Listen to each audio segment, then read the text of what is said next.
Sarap nito mga yog.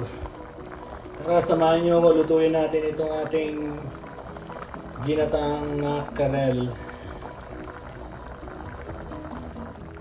Unang gagawin natin, lalagyan muna natin yung ating mga isda. Itong ating mackerel. Tapos ilalagay natin yung ating sili dyan. Yung ating luya. And then yung ating bawang. Sibuyas. Sabay-sabay na natin yan.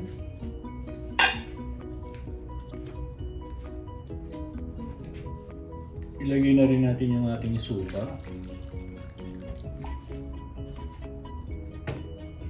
Lagyan na rin natin ng patis.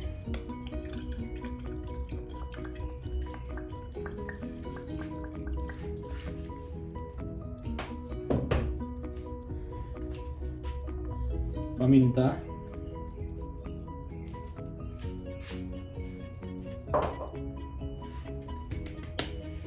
Yung ating chicken powder.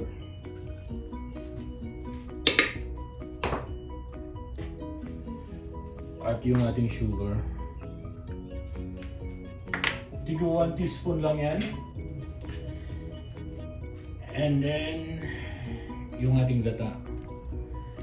Pag nagluluto ako, sabay-sabay na siya.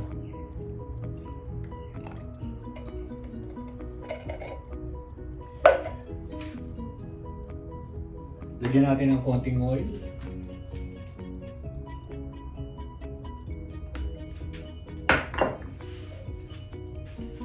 And then yung ating lata, medyo sayang din ito, yung nasa lata.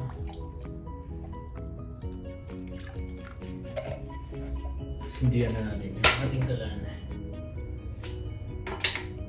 Hindi pala nakabukas yung ating gas. Huwag muna natin siyang takpan kasi mag-overflow siya. Hayaan muna natin siyang kumulo. Ngayon baliktarin muna natin yung ating mga isda. Sigurado maraming magre-react bakit pinagsabay-sabay. May kanya-kanya tayong style na pagluluto. Kaya kung ayaw yung pagluluto ko, wala akong magagawa sa inyo. Yan, binaligtad ko lang. Ito palalaputin natin hanggang matuyo siya. Pa natin ulit. Balikan natin mamaya.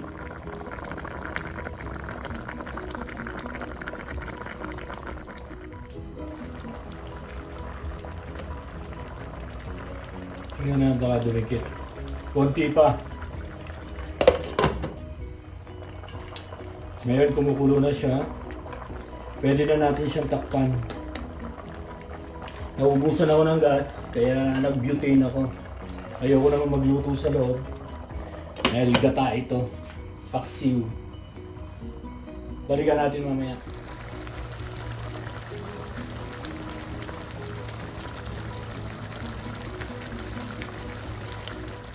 Check ka na yun. Siguro pwede na yun eh. Ayan na siguro talagang pwede na eh. May langi niya oh.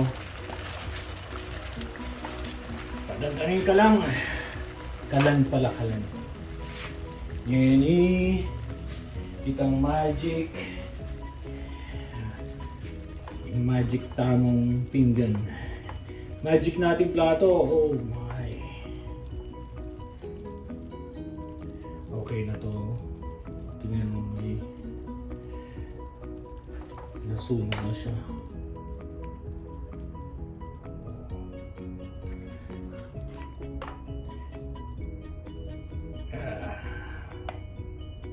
Tapos lagay natin yung isang ulo dito.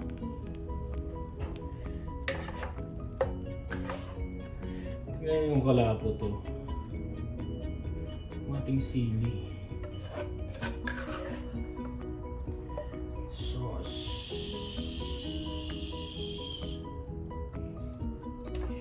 Ito na yung ating ginataang mackerel ala paksiw. Thank you for watching. See you soon.